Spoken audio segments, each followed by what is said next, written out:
सर्दियों के दिन हैं। एक पुरानी सी इमारत के पास कुछ गाड़ियां लगी हैं। एक आध लोग अंदर से बाहर और बाहर से अंदर जा रहे हैं। शाम ढल चुकी है। शाम के करीब 7 बज रहे हैं और अंधेरा हो गया है। हल्के कोहरे में स्ट्रीट लाइट बिल्कुल भी ज़्यादा असर नहीं कर पा रही है। सामने दूर तक देखना मुश्किल है। इमारत पुरानी है पर ऐसा लग रहा है कि किसी ज़माने में इसने भी अच्छे दिन देखे होंगे, पर अब बस ये किसी हाल में चले जा रही है। अंदर लोग हैं पर कम है। पुणे से कुछ ही घंटों दूर पे ये कल्याण का सरकारी अस्पताल है। अंदर कई कमरे हैं। हर कमरे में मरीज हैं, किसी में ज़्यादा किसी में कम। अस्पताल में मिलने जुलने का समय खत्म हो चुका है और अब बस मरीज के एक ही रिश्तेदार को परमिशन है कि वो उनके साथ रुके, वो भी कुछ देर के लिए अंदर, उसके बाद बाहर। अस्पताल में इस वक्त कुछ नर्स हैं और एक आधी डॉक्टर बचे हुए हैं, बाकी वार्ड बॉय और बस मरीज। अच्छी बात यह है कि आज मरीज कम है अस्पताल में, तो मतलब ज़्यादा लोग स्वस्थ हैं और जो थे वो स्वस्थ होकर घर को जा चुके हैं। बुरी बात यह है कि राजेश के लिए ये अस्पताल सुनसान पड़ा हुआ है। राजेश के दादा की तबीयत खराब है और उन्हें अस्पताल में भर्ती किया गया है। उन्हें दिल का दौरा पड़ा था और डॉक्टर ने उन्हें दवाई दी है और अच्छी जांच भी की है, पर फिर भी देखरेख और एहतियातन 2-4 दिन और अस्पताल में रहने के लिए कहा गया है, ताकि अगर कुछ भी गलत हो तो उसका इलाज तुरंत हो सके। अंदर वार्ड में उसके दादाजी के साथ कुछ और लोग भी हैं। राजेश के दादा के दाईं ओर एक अधेड़ उम्र का व्यक्ति है और उनके साथ उनकी एक बेटी भी है। कुछ दिन पहले वो इस अस्पताल में दाखिल हुए थे और अब उनकी तबीयत ठीक है। शायद उन्हें भी 2-3 दिन में अस्पताल से रिलीज कर दिया जाएगा। थोड़ी देर बात करने के बाद जब दादाजी ने खाना खा लिया तो राजेश आके हॉलवे में बैठ गया। हॉलवे में कुछ दूर पे कुछ बेंचेस लगी हुई हैं। ऐसा लग रहा है जैसे वो अकेला ही उस हॉलवे में बैठा हुआ है। बाकी लोग शायद अपने अपने घर चले गए हैं, पर राजेश दूर से आया है तो उसने वहीं रुकना ठीक समझा। रात के करीब 2 बज चुके थे। हर ओर सन्नाटा था। अचानक हॉलवे की लाइट्स बंद होने लगी, कभी जलती कभी बुझती।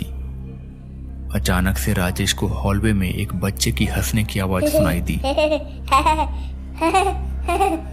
राजेश अचानक से नींद से उठ गया। पहले उसे लगा कि शायद कोई मरीज या उसका रिश्तेदार होगा, पर फिर उसे ध्यान आया कि रिश्तेदारों का मिलने का समय खत्म हो चुका है और बच्चों का वार्ड 1-2 माले ऊपर है। वो बच्चा हंसने लगा और अचानक से अंधेरा हो गया। जब लाइट जली तो वो बच्चा वहां से गायब हो गया था। कुछ ही देर में फिर से लाइट बंद हो गई और फिर से लाइट चालू हुई। इस बार वहां एक औरत खड़ी थी। वो औरत बड़ी जोर जोर से रोए जा रही थी। इस बार उसे देख के राजेश घबरा गया। अचानक से फिर से लाइट बंद हो गई और पूरी तरह से हॉलवे में अंधेरा छा गया। लाइट फिर से चालू हुई। इस बार वहां एक काला साया था जो हवा में तैर रहा था। कुछ देर यूं ही तैरने के बाद वो काला साया दीवार के अंदर घुस गया, जहां पे राजेश के दादा और बाकी मरीज थे। राजेश कमरे के अंदर गया। उसने देखा कि वो साया एक बेड के ऊपर तैरने लगा और फिर कुछ ही देर में वो गायब हो गया।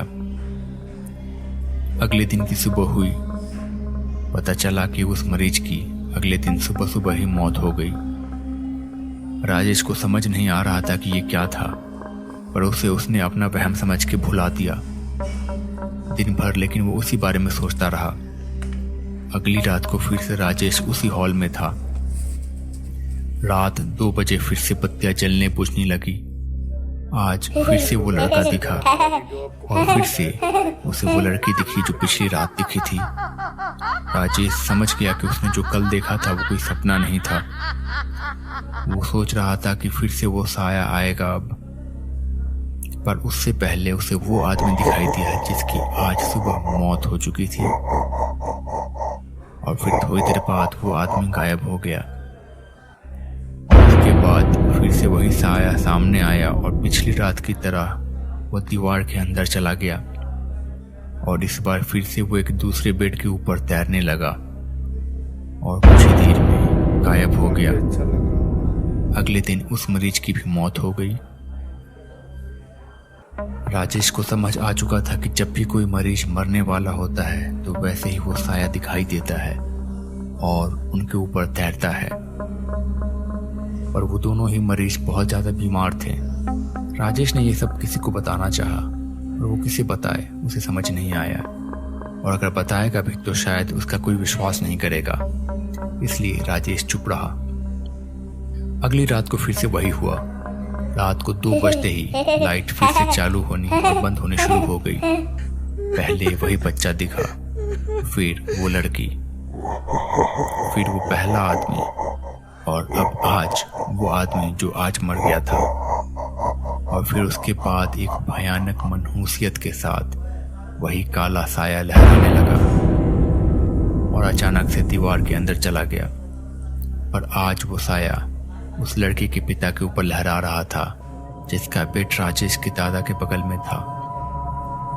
तो क्या इसका मतलब आज उसकी बारी थी? पर वो तो आज ठीक हो गए थे।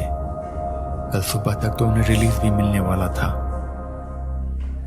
अगले दिन सुबह सुबह वो अंदर वार्ड में गया तो देखा कि वो बेड खाली था। पूछने पे वार्ड बॉय ने बताया कि उस इंसान की सुबह सुबह अचानक तबीयत बिगड़ी और वो चल बसे। राजेश अब सब समझ चुका था कि क्या हो रहा है। राजेश के दादाजी को कल सुबह डिस्चार्ज मिलने वाला था।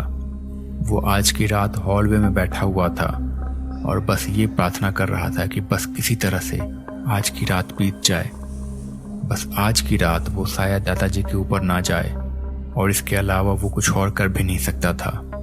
उस साये को रोकने का ना तो उसे तरीका पता था, ना ही हिम्मत थी उसमें। फिर उसकी आंख लग गई और घड़ी ने फिर से रात के 2 बजा दिए और फिर से बत्तियां जलनी बुझनी शुरू हो गई।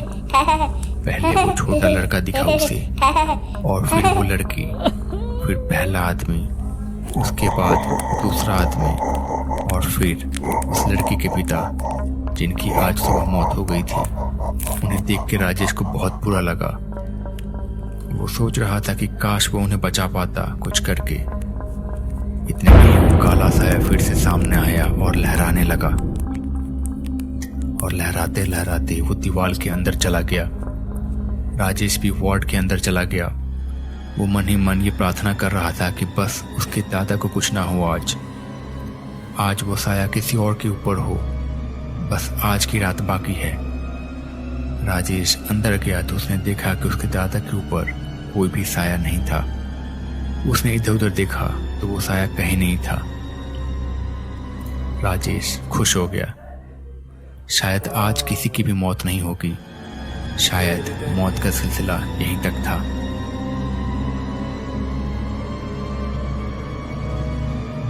वो साया राजेश के सिर के ऊपर ही मंडरा रहा था। तो दोस्तों, कैसी लगी आपको ये कहानी? अगर आपको ये कहानी पसंद आई है तो प्लीज इस चैनल को सब्सक्राइब कर लीजिए ऐसे और भी वीडियोस देखने के लिए। और अगर अभी तक आपने इस वीडियो को लाइक नहीं किया है तो प्लीज इसे लाइक कर दीजिए। मैं मिलता हूँ बहुत ही जल्द अगली वीडियो के साथ। तब तक के लिए अपना ख्याल रखिए। Bye bye.